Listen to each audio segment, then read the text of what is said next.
Okay, good morning बच्चों।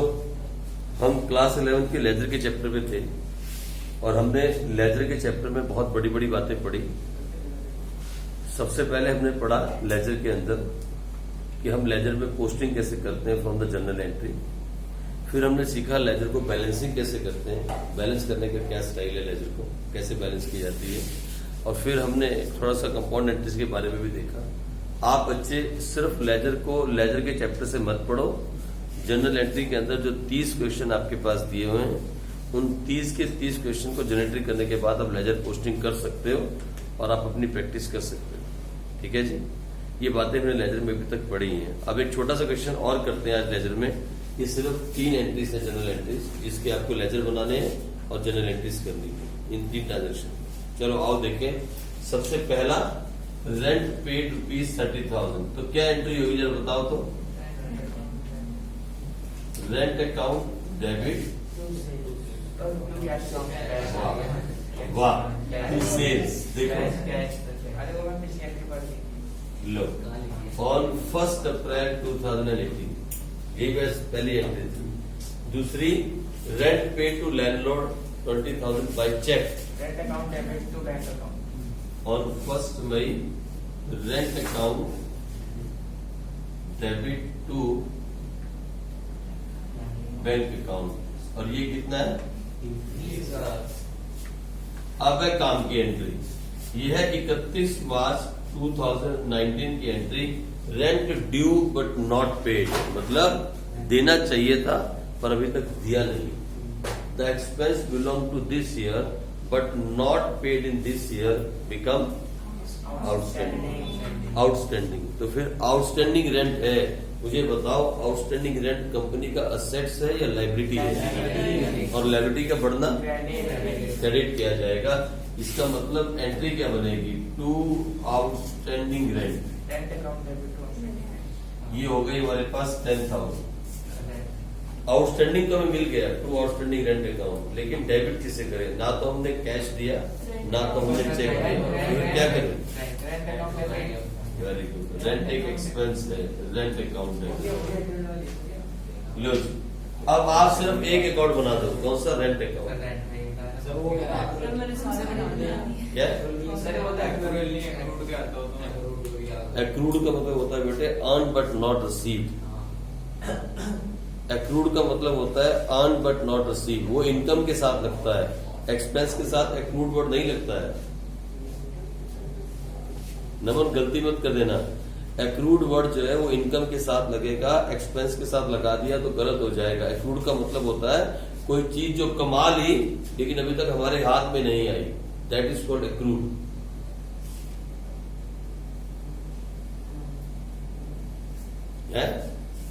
That is called accrued. हर जगह पे हर वर्ड नहीं लगेगा। आउटस्टैंडिंग का मतलब है बकाया, जो दिया नहीं, जो देना है पर अभी तक दिया नहीं, दैट इज कॉल्ड बकाया। वो है हमारा क्या? आउटस्टैंडिंग।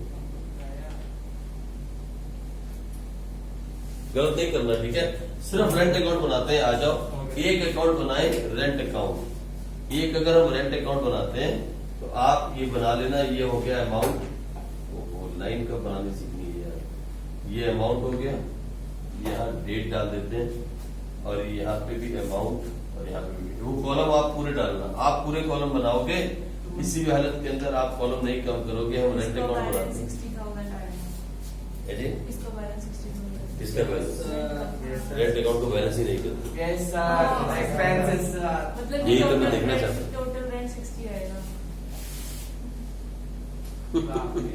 कर दिया balance? You do not balance expense and income, ठीक है, याद रखना, मैंने कहा था। चलो कोई बात नहीं, कोई बात नहीं, सब धीरे धीरे, आप घबराओ नहीं, सब धीरे धीरे ये बातें सब सीखोगे तभी तो मैंने कहा 30 क्वेश्चन जब आप करोगे जनरल एंट्री के और उनकी लेजर पोस्टिंग करोगे, कोई बच्चा नहीं करेगा क्लास के अंदर, कोई नहीं करेगा। अगर सभी करेंगे, इतना पढ़ेंगे तो सभी सीए बनेंगे फिर, और सभी सीए बन जाएंगे तो जॉब किसको मिलेगी भाई? है किसको जॉब मिलेगी? तो इसको मेरी बात सुनो, 100 में से 2 को तो करनी है ना, 100 में से 2 ही बच्चों को तो करना है ना, अच्छा पढ़ाई है ना। तो फिर वो जो बच्चों को अच्छी पढ़ाई करनी है वो बच्चे सारे के सारे 30 क्वेश्चन जाके करेंगे, ठीक है। और मार्क्स क्या दे रहा है? जल्दी डालो। इतनी बड़ी भीड़ में बैठे हो, मास्क लगाना बहुत जरूरी है, बहुत जरूरी है। मैं तो बहुत दूर हूँ आपसे, इसलिए मैंने बीच में टेबल लगाया ताकि मैं आपसे दूर रहूँ। ठीक है, आज ये देखो, सबसे पहली एंट्री क्या की आपने, rent account debit to cash. Rent के अकाउंट में एंट्री कर रहे हो, कैश क्या है, क्रेडिट। तो यहाँ क्या लिखा जाएगा, क्या लिखूं, कितना, तो कैश अकाउंट पूरा लिखा जाता है, अकाउंट भी लिखा जाता है। ठीक है जी, ये कौन सी तारीख को, 1 अप्रैल। लो, हो गया 30,000। दूसरी एंट्री देखो क्या है, rent account debit to bank account. क्या लिखा जाएगा, कौन सी तारीख को, 1 मई। कितना, लो ये भी हो गया। ठीक है जी, अब ये देखो इधर, rent account debit to outstanding rent. अब क्या लिखूं Rahul, rent account debit to outstanding rent. क्या लिखूं, टू आउटस्टैंडिंग रेंट।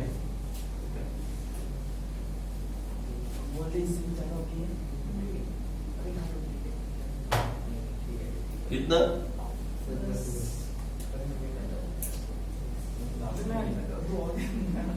कौन सी तारीख,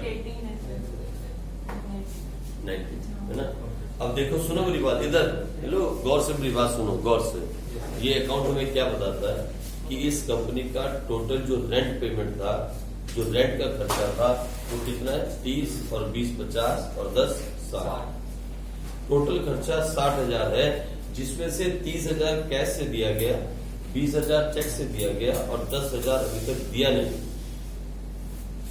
यही बता रहा ना अकाउंट। यानी टोटल हम एक्सपेंस की बात करें, अगर खर्चे की बात करें, तो वो 60,000 हो चुका, जिसमें से 30,000 कैश का दिया, 20,000 बैंक से दिया और 10 अभी तक हमने दिया नहीं। यही बात हमें अकाउंट बताता है। मैं बार बार आपसे कहता हूं कि लेजर पोस्टिंग मत सीखना, लेजर की स्टडी करना भी सीखना। जब आप एक लेजर बना के हटो ना, बड़ा लेजर, कोई जैसे कैश बनाया या आपने कोई रेंट का बनाया या सैलरी का बनाया, बड़ा लेजर जिसमें 5 7 10 एंट्रीज हैं, उसको पढ़ के देखो वो लेजर बोलता क्या है। लेजर अपने आप में बोलता है, लेजर अपने आप में कोई बात बोलता है, आप लेजर को पढ़ सकते हो। इंटरप्रेट करना लेजर को सीखो। लेजर इंटरप्रेट क्या बोल रहा है कि 60,000 is the total rent expense for this business.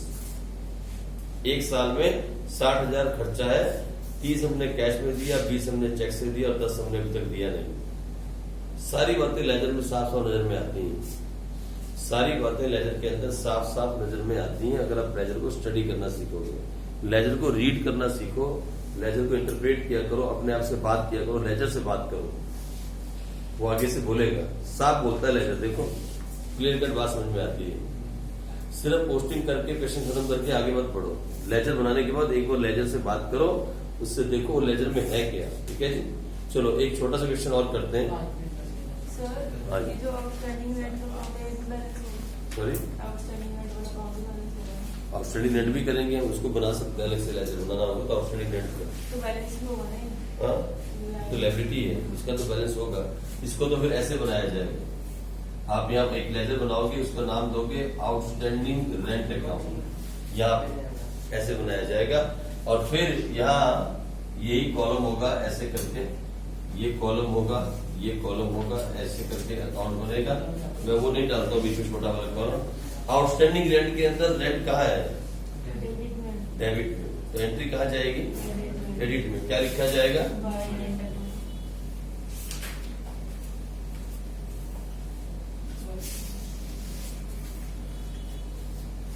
और इसकी बैलेंसिंग भी होगी, इसकी बैलेंसिंग भी की जाएगी क्योंकि ये लायबिलिटी है। मैंने कहा असेट्स, लायबिलिटीज और कैपिटल को हम बैलेंस करते हैं, लेकिन एक्सपेंस और इनकम को हम बैलेंस, अरे मतलब टोटल आप मार सकते हो, प्रॉब्लम नहीं है। कहीं बुक में आपके टोटल करके दिखाया भी होगा, ऐसी कोई प्रॉब्लम नहीं। आप इसका टोटल ऐसे लिख सकते हो 60,000 ऐसे लिख सकते हो, और यहां भी लिखा होगा क्या,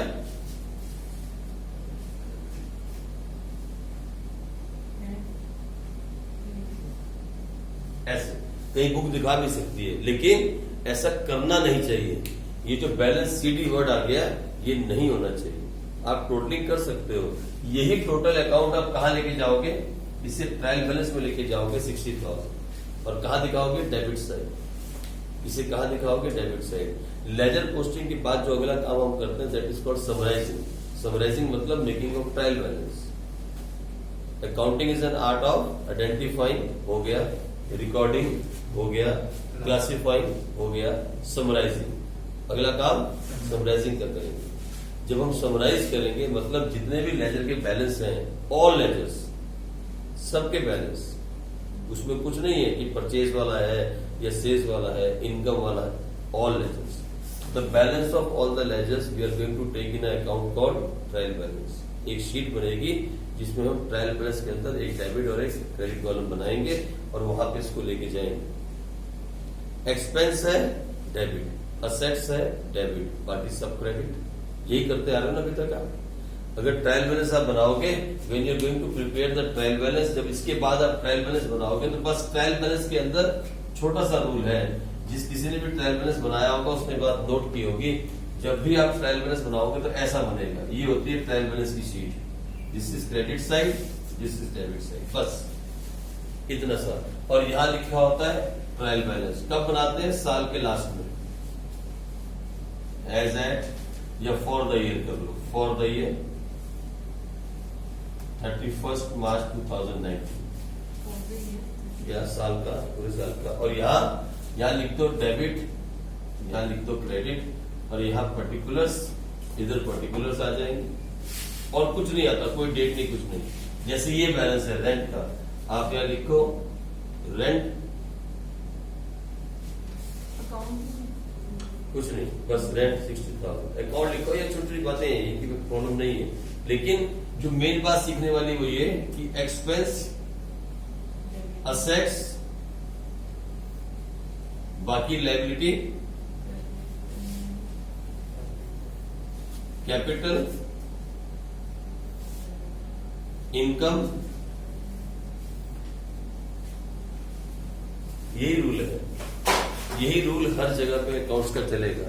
अकाउंट्स का यही रूल हर जगह पे चलता आ रहा है।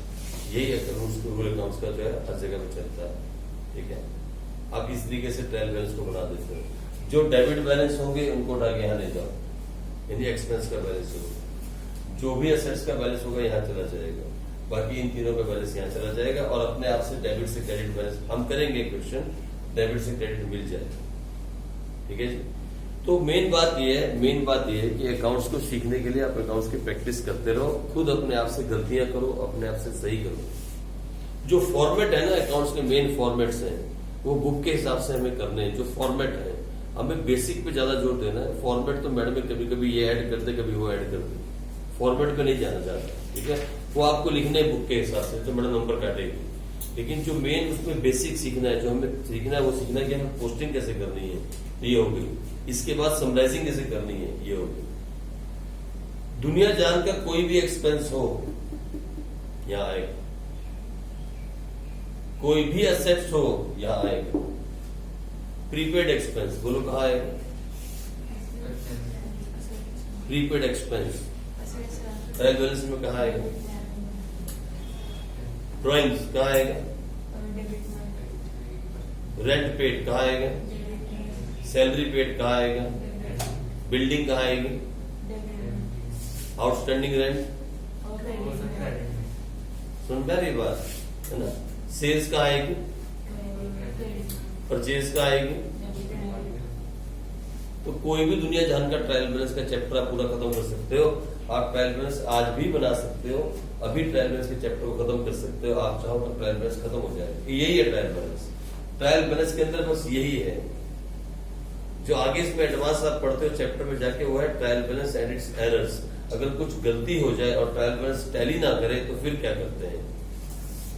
ट्रायल बैलेंस का टैली होना जरूरी है। The debit side always equal to credit side, क्योंकि जब हम जनरल एंट्री करते हैं तब भी हम ये बात कहते हैं debit always equal to credit. जब हम लेजर पोस्टिंग करते हैं तो हमने क्या लिखा? 60,000 debit always equal to credit. तो फिर इसको भी तो डेबिट इक्वल टू क्रेडिट होना चाहिए। अगर इसमें कहीं फर्क आया तो समझ लो there is a arithmetical mistake in the accounts. फिर उस मिस्टेक को सुधारने के लिए हम क्या करते हैं? उस मिस्टेक को सुधारने की हम कोशिश करते हैं, वी रीचेक अवर अकाउंट्स। पर कभी कभी गलती ऐसी होती है कि उस गलती के बारे में पता ही नहीं चलता। बहुत तरह की गलतियां होती हैं।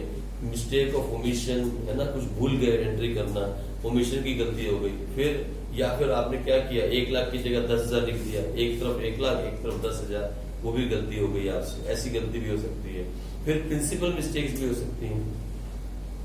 आपने सेल किया फर्नीचर और डाल दिए गुड्स, ऐसी गलतियां भी आपसे हो जाती हैं, that is called principal mistakes, वो भी हो सकती है। फिर कंपनसेटिंग एरर्स भी होती हैं, एक एरर ने दूसरी एरर को कंपनसेट कर दिया, दोनों ने एक दूसरे को छुपा दिया। ऐसी सी गलतियां ढूंढनी बात बहुत मुश्किल हो जाती है। ऐसी गलतियां ढूंढनी बाद में फिर बहुत मुश्किल हो जाती हैं। फिर हम पढ़ेंगे कि जब गलती ना मिले और ट्रायल बैलेंस को क्लोज करना जरूरी है, गलती नहीं मिल रही, क्योंकि जब तक ट्रायल बैलेंस क्लोज नहीं होगा तब तक आगे फाइनल अकाउंट्स नहीं बनेंगे। इसी के बेस पे क्या बनेगा, trading account, profit and loss account and balance sheet. जब तक ये क्लोज नहीं होगा आगे नहीं बढ़ाएंगे। तो फिर इसका मतलब अगर गलती नहीं मिल रही है और अप्रैल का महीना खत्म हो चला, मार्च में हमने क्लोज की बुक, अगला 1 महीना हो गया ढूंढते हुए, गलती नहीं मिल रही, तो फिर अकाउंट्स कैसे क्लोज हो? समझ रहे हो? 1 महीना हो गया हमें गलती ढूंढ, 30 दिन से लगातार सारा अकाउंट्स डिपार्टमेंट लगा हुआ है और ट्रायल बैलेंस का टोटल नहीं मिला हुआ। ऐसा होता है, हमारे साथ भी एक बार हुआ था, 2013 की बात है, हमारे साथ भी एक बार ऐसा हुआ था, गलती नहीं मिली। हम ढूंढ के थक गए, गलती कहाँ हुई अकाउंट्स में, गलती नहीं मिली। वैसे तो हम हर 3 महीने में ट्रायल बैलेंस मिलाते थे, लेकिन उस बार हमने नहीं किया ऐसा और लास्ट में गलती मिली ही नहीं। तो फिर क्या करें? ये क्लोज नहीं होगा तो आगे नहीं बढ़ सकते, अकाउंट्स क्लोज नहीं होंगे तो ऑडिट नहीं होगा, यूआरए वाले आके कंपनी बंद कर देंगे, रेवेन्यू अथॉरिटी वाले, जो इनकम टैक्स डिपार्टमेंट वाले। तो फिर क्या करें? फिर एक चीज होती है, उसका सहारा लिया जाता है, उसे बोलते हैं सस्पेंस अकाउंट। फिर उसका सहारा लिया जाता है, उसे बोलते हैं सस्पेंस अकाउंट।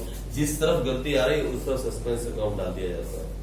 मान लो क्रेडिट का बैलेंस 1 लाख आ रहा है और डेबिट का 90,000 आ रहा है, यानी गलती डेबिट में है ना, नहीं मिल रही, तो सस्पेंस अकाउंट डाल के 10,000 अकाउंट को बंद कर दिया जाता है।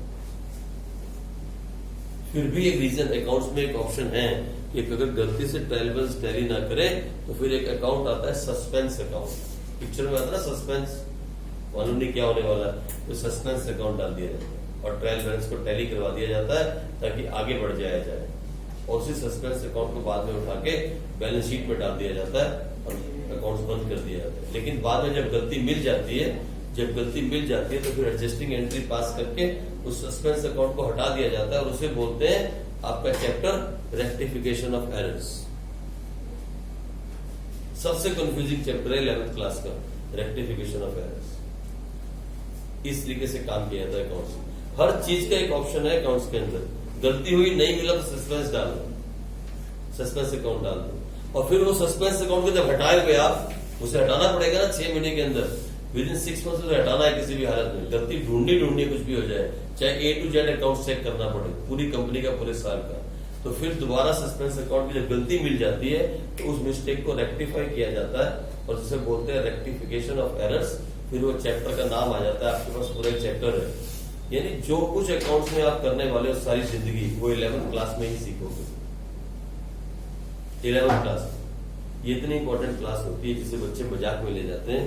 ये इतनी इंपॉर्टेंट क्लास है कि इस क्लास में जो आप सीखते हो वो सारी उम्र करते हो, होल लाइफ आप वो काम करते हो, पूरी जिंदगी। तो इस तरीके से काम होगा, ठीक है जी। एक ओपनिंग एंट्री का क्वेश्चन और करेंगे हम, उसके बाद हम कैश बुक पे चले जाएंगे। एक क्वेश्चन और करेंगे ओपनिंग एंट्री का कल, और उसके बाद हम कैश बुक पे चले जाएंगे। बस लेजर में मैं आपको और नहीं करवाऊंगा, आप अच्छे से लेजर की कोचिंग सीख चुके हैं, ठीक है जी। चलो कल करेंगे आगे।